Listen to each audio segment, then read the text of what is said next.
In the light off history ইতিহাসের আলো YouTube চ্যানেলে সবাইকে শুভেচ্ছা জানিয়ে শুরু করছি জুলিয়ান ক্যালেন্ডার, মানে জুলিয়াস সিজারের তৈরি করা ক্যালেন্ডার।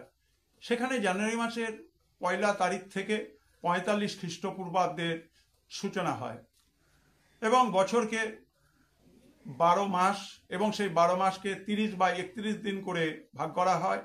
একমাত্র ফেব্রুয়ারিকে রাখা হয়নি বা ফেব্রুয়ারিকে দেওয়া হয়নি, কারণ রোমানরা মনে করত ফেব্রুয়ারি একটা দুর্ভাগ্যের মাস, তাই তার জন্য রাখা হয়েছিল 28 দিন।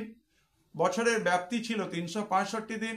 তখন থেকে চাঁদের হিসেবে সময়ের হিসেবকে উপেক্ষা করা হলো। একেবারে সঠিকভাবে বলতে গেলে একটি বছরে 365 বা 1/4 দিন থাকে।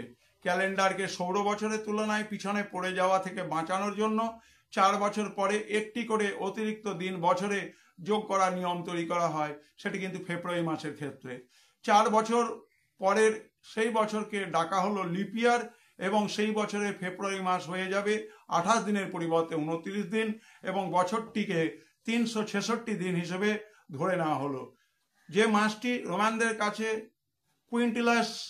কুইন্টিলাস নামে পরিচিত, তার নাম বদলে দিয়ে জুলিয়াস রাখা হলো, কারণ জুলিয়াস সিজারের জন্ম মাস ছিল সেটি, যা বর্তমানে জুলাই নামে পরিচিত। সেই জুলাই মাস জুলিয়াস সিজারের নামে।